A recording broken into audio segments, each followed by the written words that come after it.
Perjalanan Syekhuna Maimun Zubair ke tempat lahir dan tempat wafatnya Syekh Abil Hasan Asy-Syadzili. Syekh Abil Hasan Asy-Syadzili lahir di Gumaroh, Maroko, sebelah selatan Spanyol, dekat Samudera Atlantik, Barat. Negara Maroko termasuk dalam benua Afrika.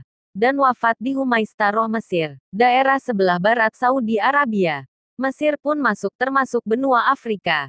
Lahir di barat, wafat di timur. Beliaulah yang mendirikan Thariqah Syadziliyah.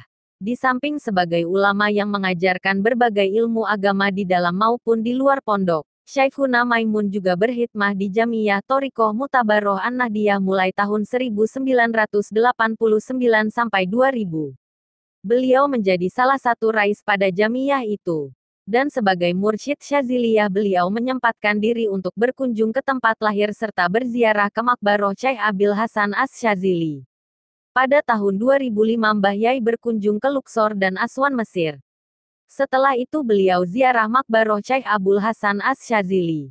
Hal itu seperti diceritakan oleh Dr. Kiai Haji Fadlolan Musyafa. Mas Fadolan berkhidmah 3 kali saat Mbah Yai Maimun tiap kali ke Mesir.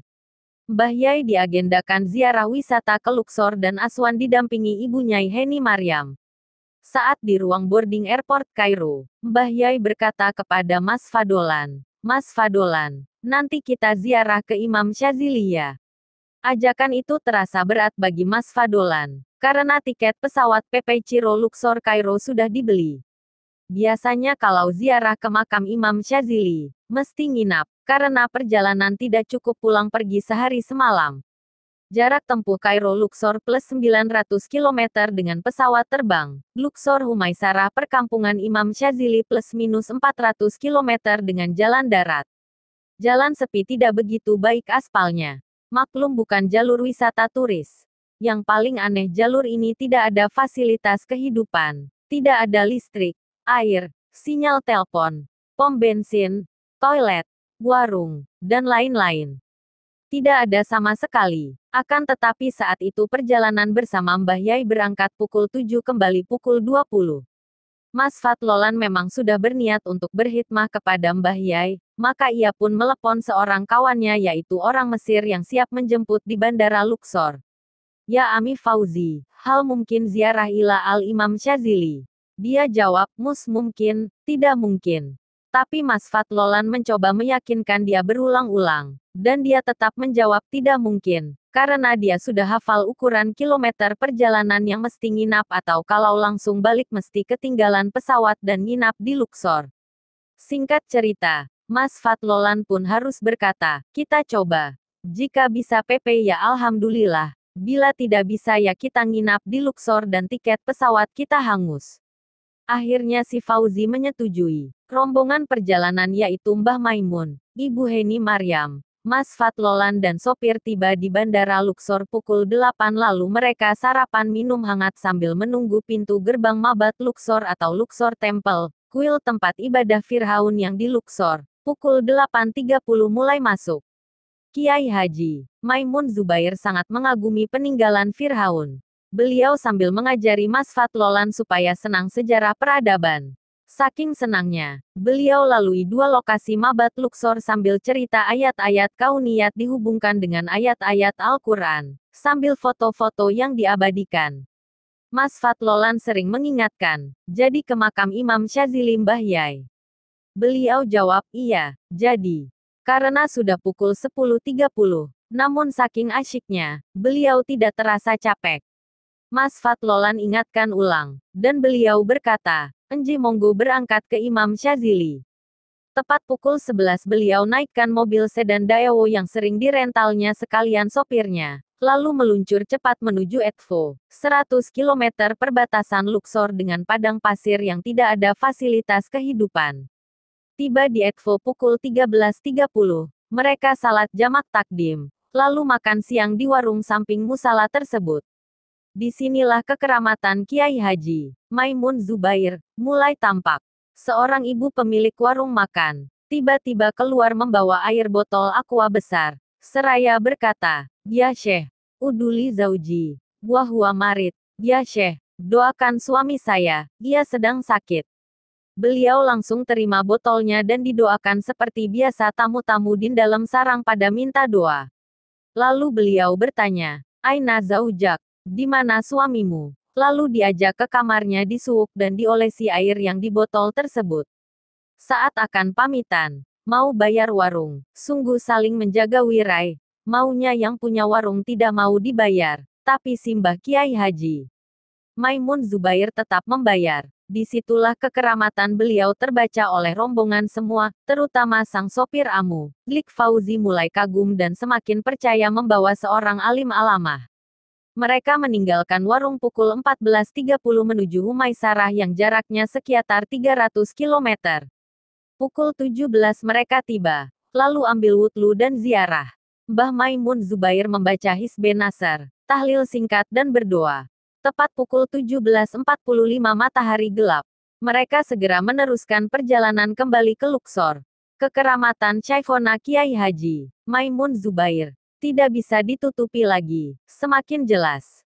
Beliau duduk sila di jok belakang bersama ibunya Heni Maryam Wiridan. Mas Fatlolan di jok samping sopir. Melihat jam yang harusnya kami sudah tiba di Bandara Luxor pukul 18.30. Dulu belum ada check-in online. Tapi Mas Fatlolan hanya berdoa semoga kebagian pesawat. Semakin semangat sopir Arab itu. Lupa kalau mobilnya itu sedan Daewoo tua, kok diajak lari 150-160 km. Mas Fatlolan merasa ban mobil itu tidak nempel aspal. Ditambah jalannya pun tidak begitu baik. Tapi ia yakin yang karena mobil itu ditumpangi seorang waliullah Syekhona Kiai Haji Maimun Zubair. Semakin kencang wiridan semakin cepat. Di tengah perjalanan itu mereka hanya dibekali istri Mas Fatlolan cemilan ringan dan lemper buatan malam hari, yang dengan panas matahari sampai sore harinya sudah tidak sehat lagi. Tapi Syekhona Kiai Haji Maimun Zubair sangat arif dan mendidiknya untuk konaah, neriman, ayo Mas Fatlolan. Kita makan lempernya buatan Neng Fenti. Itu enak ya, pinter masak ya istri Mas Fatlolan, katanya. Lalu Mas Fatlolan bergegas menyiapkan makan malam.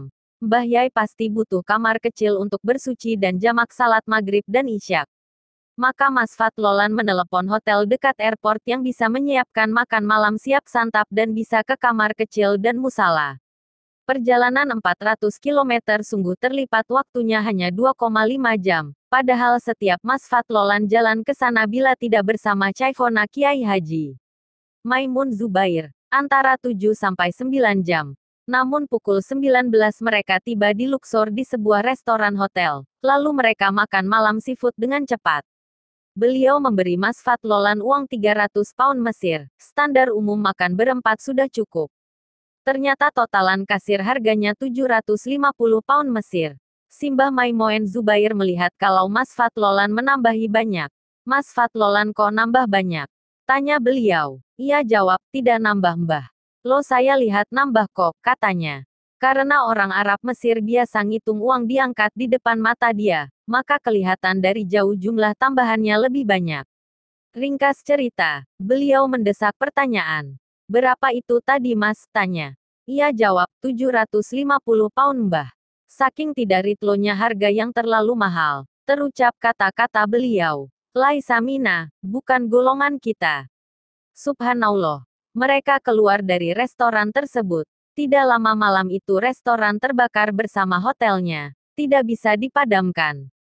Sopir menelepon. Masya Allah kalumu Syekh Maimun Khodir. Kalamuhu doa omongannya Syekh Maimun bahaya omongannya itu doa.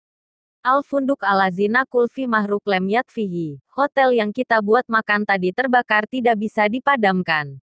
Sebelum sampai restoran, Mas Fatlolan sempatkan telepon kawan intelijen wilayah Luxor untuk menunda pesawat terbang yang akan mereka tumpangi. Karena Mas Fatlolan membawa seorang ulama besar dari Indonesia Syekh Maimun Zubair. Telat sekitar 30-45 menit. Mereka sudah dekat airport namun mau ke kamar kecil dan makan malam terlebih dahulu. Alhamdulillah pesawat didelay 30 menit. Perjalanan terlipat jauh lebih cepat. Mereka masuk airport tidak usah check-in. Langsung disambut kawan-kawan Mabahis Dauli, intelijen negara Mesir. Langsung dikasih boarding pass mereka dan masuk pesawat tanpa urusan. Begitu masuk pesawat, langsung pintu ditutup dan terbang. Orang Mesir dan turis lain tertahan 30 menit di dalam pesawat. Begitu melihat mereka orang Indonesia yang menyebabkan mereka di-delay, lalu pada nyeletuk, "Ya Andunisi, hai orang Indonesia." Saking capeknya, Mas Fatlolan ngantuk, tapi Syekhona Maemun Zubair memegangi tangannya sepanjang perjalanan. Dan sering dililing wajahnya seraya berkata, "Mas Fatlolan tadi naik apa?" Ia jawab, "Naik buruk, Mbah." Beliau jawab, "Iya betul, betul, betul, Mas Fatlolan." Setibanya di Kairo, ia antar beliau istirahat. Lalu pagi harinya ia bawakan koran. Terdapat foto berita hotel yang tempat mereka makan tadi malam terbakar tidak bisa dipadamkan akibat dingendikani. Laisa Mina. Itulah orang alim dan pengasih. Ia curi pandang wajah beliau. Ternyata air mata mengalir di pipinya. Menangis tanda menyesali ucapan beliau yang menjadi doa kesedihan orang lain. Inilah waliullah yang arif dan penyayang semua makhluk. Perjalanan ini tidak pernah bisa ia ulang seumur hidup ini. Itulah perjalanan beliau berziarah ke makbaroh Syekh Abil Hasan Asy-Syadzili. Seperti dijelaskan tadi bahwa Syekh Abul Hasan Asy-Syadzili lahir di Maroko. Dan pada bulan September tahun 2011, Mbah Yai berziarah ke beberapa ulama Maroko. Antara lain, 1. Abu Al-Abbas Ahmad Al-Hasani, pendiri Thorikoh Tijaniyah, di Fes, Maroko. 2. Ibnu Ajrum As-Son Haji, pengarang kitab Jurumiyah, di Fes, Maroko. Kitab beliau dipelajari di pondok-pondok pesantren, termasuk di pondok pesantren Al-Anwar. 3. Syekh Sulaiman Al-Jazuli, pengarang Dalailul Khairat di Marokisi. Dan beliau pernah mengijazahkannya kepada para alumni. 4. Ibnu Batutah, sang pengeliling dunia, di Tangir. Di samping itu, Mbah Yai juga bertemu dengan Mursyid Thorikoh Tijaniyah, Prof. Dr. Ahmed Yesif, dan juga bertemu dengan salah seorang keturunan dari Ibnu Batutah, yaitu Dr. Maryam Ait Ahmed. Salah satu amalan dari Syekh Abul Hasan Asy-Syadzili yang diamalkan adalah Hizbe Nasor. Selain itu, pada doa Yasin Fatlilah juga diselipkan solawat Fatih, yaitu solawat Thorikoh Tijaniyah. Dari kisah di atas, kita bisa mengetahui bahwa sebagai mursyid Syadziliyah, Mbah Maimoen mengunjungi tempat lahir dan tempat wafatnya pendiri Thorikoh Syadziliyah. Walaupun Mbah Maimoen lahir di daerah timur, Sarang, akan tetapi wafat dan dimakbarohkan di daerah barat, Makkah. Pada saat sholat subuh hari Jumat rokaat kedua Mbah Yai seringkali membaca surat Al-Kahfi yang menceritakan tentang Zulkarnain. Zulkarnain pertama kali datang ke daerah terbenamnya matahari, yaitu di Samudera Atlantik. Dan dari perjalanan beliau ke tempat lahir Syekh Abul Hasan Asy-Syadzili di Maroko bisa didapatkan pelajaran bahwa Mbah Yai pun sampai ke Samudera Atlantik. Inilah salah satu perjalanan beliau, insya Allah lain waktu akan kita tulis perjalanan beliau ke makbaroh Syekh Bahauddin An-Naqsyabandi. ******. Terima kasih sudah menonton channel kami Mulang Ngaji Nusantara.